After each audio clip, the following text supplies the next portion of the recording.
নমস্কার। খুব ইম্পর্ট্যান্ট একটা বিষয় নিয়ে আজকে অসময়ে লাইভে এলাম, কিছু না বলেই।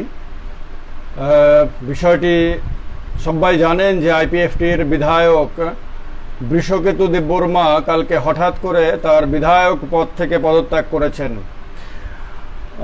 একজন শাসক জোটের বিধায়ক এমনভাবে হঠাৎ করে পদত্যাগ করায় খুব স্বাভাবিকভাবেই রাজ্য জুড়ে সে নিয়ে কৌতূহল শুরু হয়েছে। এবং কেন তিনি পদত্যাগ করেছেন, তিনি কি অন্য কোনো দলে যোগ দেবেন কিনা, তার দল আইপিএফটি ভেঙে যাচ্ছে কিনা, অথবা বিজেপি শরিক দল বিজেপিতে যোগ দেবেন কিনা, নাকি অন্য কোনো কারণ আছে, সেসব নিয়ে সব জায়গাতে কৌতূহল। খুব স্বাভাবিক, এই কৌতূহলের মাঝে এই বিষয়টি নিয়ে আলোচনা করার যথেষ্ট অবকাশ রয়েছে, আর সেজন্যই আমি অসময়ে হলেও লাইভে এলাম। বিধায়ক বৃষকেতু দেববর্মা অত্যন্ত তরুণ নেতা। তিনি পদত্যাগ করার পর যতটুকু খবর পাওয়া গেছে যে রাজ্য বিধানসভার অধ্যক্ষ রেবতী মোহন দাস তিনি তার পদত্যাগ পত্র এখনো গ্রহণ করেননি, বরং তিনি সম্ভবত তাকে ডেকে কথা বলতে পারেন। তার স্বাক্ষর, সেটা বৃষকেতু দেববর্মার স্বাক্ষরই কিনা সেটা নিশ্চিত হওয়ার জন্য জিজ্ঞাসা করতে পারেন। তিনি কোনো চাপের মুখে পদত্যাগ করেছেন কিনা সেটাও তিনি জিজ্ঞেস করতে পারেন। এইগুলো মানে স্পিকারের ইচ্ছাধীন, সেজন্য নিশ্চিত হওয়ার জন্য তিনি এগুলো করতে পারেন, কিন্তু পদত্যাগ করা বা না করা সেটা বিধায়কের নিজের ইচ্ছাধীন। তাই শেষ পর্যন্ত কবে নাগাদ স্পিকার তার পদত্যাগ গ্রহণ করেন আনুষ্ঠানিকভাবে, অথবা বৃষকেতুবাবু আবার সেটা ফিরিয়ে নেন কিনা সেটা এখনো দেখার বিষয়। কিন্তু কেন তিনি পদত্যাগ করেছেন সেটা আমি আমার মতন করে এখানে একটু তথ্য দিয়ে বিশ্লেষণ করব, আপনাদেরও আশা করি যুক্তিযুক্ত বলে মনে হবে। বৃষকেতুবাবু যেহেতু তরুণ নেতা এবং রাজ্য রাজনীতি কোন দিকে যাচ্ছে সেটা বুঝতে পারেন, বোঝার মতন যথেষ্ট ক্যাপাসিটি আছে বলেই তিনি বিধায়ক হয়েছেন। তো তিনি কিন্তু 2018 সালে বিধানসভা নির্বাচনে আইপিএফটির প্রার্থী, আইপিএফটি বিজেপির জোট প্রার্থী হিসেবে সিমনা কেন্দ্র থেকে প্রতিদ্বন্দ্বিতা করেছিলেন এবং সেখানে তিনি 15,977টি ভোট পেয়েছিলেন। তার নিকটতম প্রতিদ্বন্দ্বী সিপিএমের প্রণব দেববর্মা ভোট পেয়েছিলেন 14,014টি। তো প্রথম দাঁড়িয়ে বৃষকেতুবাবু 15,000-এর ওপরে প্রায় 16,000 ভোট, সেটা কিন্তু চারটিখানি কথা না। কিন্তু এরপর যখন 2019-এর লোকসভা নির্বাচন আসে, মাত্র 1 বছরের ব্যবধানে বৃষকেতুবাবুর কেন্দ্র সিমনাতে তার দল আইপিএফটি ভোট পায় মাত্র 6,210টি। মাত্র, কোথায় 15, প্রায় 16,000, আর কোথায় 6,200 ভোট। তো খুব স্পষ্টভাবে বোঝা যায় যে আইপিএফটির গ্রাফ কোথা থেকে কোথায় নেমে গেছে 1 বছরের ব্যবধানে। সেখানে বিজেপির প্রার্থী ভোট পেয়েছিলেন 4,801টি ভোট। অর্থাৎ বিজেপি এবং আইপিএফটির ভোট যদি এক জায়গায় করা হয় তাহলেও সেটা 11,000-এর মতন হবে, অর্থাৎ 15,000 থেকে 11,000 নেমে গেছে যদি মানে যোগ করে যদি দেখি।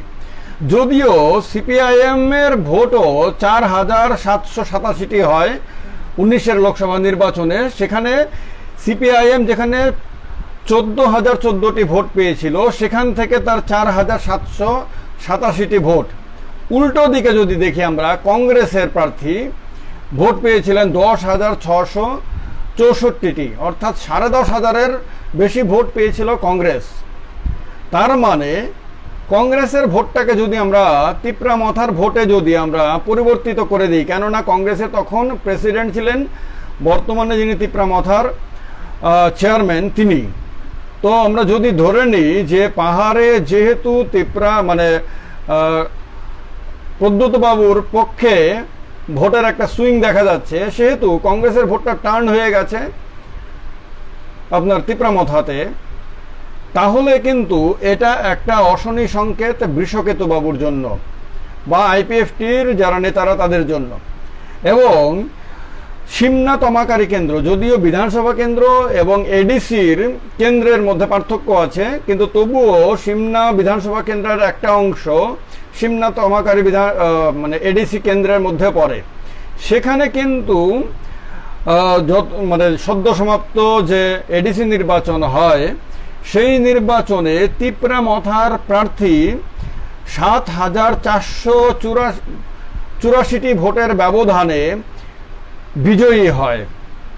অর্থাৎ এই তথ্যগুলোকে যদি বিশ্লেষণ করা হয়, তাহলে ক্রমান্বয়ে আইপিএফটি গ্রাফ কমতে কমতে কমতে কমতে এমন একটা জায়গায় এসে দাঁড়িয়েছে যে মাত্র ২.৫ বছরের ব্যবধানে ২০২৩ সালে যে বিধানসভা নির্বাচন হতে যাচ্ছে, সেই বিধানসভা নির্বাচনে আরেকবার আইপিএফটির প্রার্থীর পক্ষে নিজের ক্যাপাসিটিতে বা দলের ক্যাপাসিটিতে জিতে আসা প্রায় অসম্ভব হয়ে যাচ্ছে। এই অবস্থাতে বৃষকেতু বাবু যদি তিপ্রামথার সঙ্গে যুক্ত হতে চান এবং তিপ্রামথার সঙ্গে নেতৃত্বের সঙ্গে পরামর্শ করে যদি পদত্যাগ করে থাকেন এবং যদি 2023-এ তিনি তিপ্রামথার হয়ে ক্যান্ডিডেট হওয়ার মতন কোনো প্রতিশ্রুতি পেয়ে থাকেন, তাহলে সেটা মানে বৃষকেতু বাবুর জন্য হয়তো বুদ্ধিমানের কাজ হবে এবং সেই ধরনের কোনো অঙ্ক কষেই হয়তো বা তিনি পদত্যাগ করেছেন। অন্যথায় তার জন্য অত্যন্ত রিস্কি ডিসিশন যেটা তিনি গতকালকে নিয়েছেন, কারণ তার দলের এখনো আগামী ২.৫ বছর শাসন ক্ষমতায় থাকার সুযোগ রয়েছে। একজন শাসক জোটের বিধায়ক হিসেবে থাকা যথেষ্ট সুবিধাজনক। এতে তিনি এখনো চাইলে অনেক কিছু করতে পারেন, করার মতন তার সুযোগ রয়েছে, এখনো একদম সম্পূর্ণ সময় হাতছাড়া হয়ে যায়নি।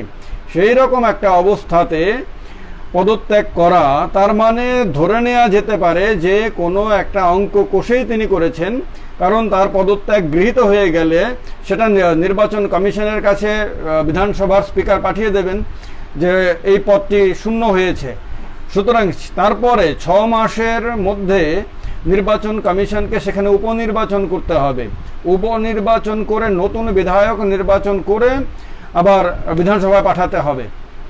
সেই ক্ষেত্রে বৃষকেতু বাবু যদি তিপ্রামথার ক্যান্ডিডেট হয়ে তিনি সেখানে আরেকবার দাঁড়ানোর মতন তিনি কোনো মানে প্রতিশ্রুতি পেয়ে থাকেন এবং সেরকম কোনো সিদ্ধান্ত তাদের মধ্যে হয়ে থাকে, তাহলে তার আরেকবার জিতে আসার সম্ভাবনা প্রবল থাকবে এবং সেক্ষেত্রে তিনি হয়তো হিরো হয়ে যাবেন। যে মানে তিপ্রাসা রাজনীতিতে তিনি তার হিরো হয়ে যাওয়ার সম্ভাবনা রয়েছে, যে মানে অত্যন্ত ঝুঁকি নিয়ে শাসক জোটে থেকে পদত্যাগ করার মতন সিদ্ধান্ত, বড় সিদ্ধান্ত নিয়ে আরেকবার সেখানে উপনির্বাচনে মানে লড়াই করে জিতে আসা, সেটা পাহাড়ি মানে তিপ্রাসা রাজনীতিতে বিশেষ করে তরুণদের কাছে তাকে অনেক আকর্ষণীয় নেতা হিসেবে উপস্থাপিত করতে পারে, সেই সম্ভাবনা তার কাছে রয়েছে। আর তিপ্রামথা যদি তাকে ক্যান্ডিডেট না করে অথবা তিনি যদি আরেকবার ক্যান্ডিডেট না হন, তাহলে তার রাজনৈতিক ভবিষ্যৎ একটা সংকটের মধ্যে পড়ে যেতে পারে। সেই ধরনের একটা ঝুঁকিপূর্ণ সিদ্ধান্ত নিয়ে বৃষকেতু বাবু মানে একটা নতুন মানে কি বলবো আমি ঢেউ তুলেছেন ত্রিপুরা রাজ্যের রাজনীতিতে। এর পরিণতি কি হয় সেটা একমাত্র মানে আগামী দিন বলতে পারবে। তবে বৃষকেতু বাবু যেহেতু বুদ্ধিমান লোক, সেহেতু তিনি অনেক বোঝাপড়া করেই হিসাবপত্র করেই রাজনীতিতে এত বড় সিদ্ধান্ত নিয়েছেন, সেটা ধরে নেওয়া যায়। এখন তার এই সিদ্ধান্তের পরিণতি কি হয় সেটা আগামী দিন বলবে। আপনাদের কেমন লাগলো আপনারা কমেন্ট করে জানাবেন।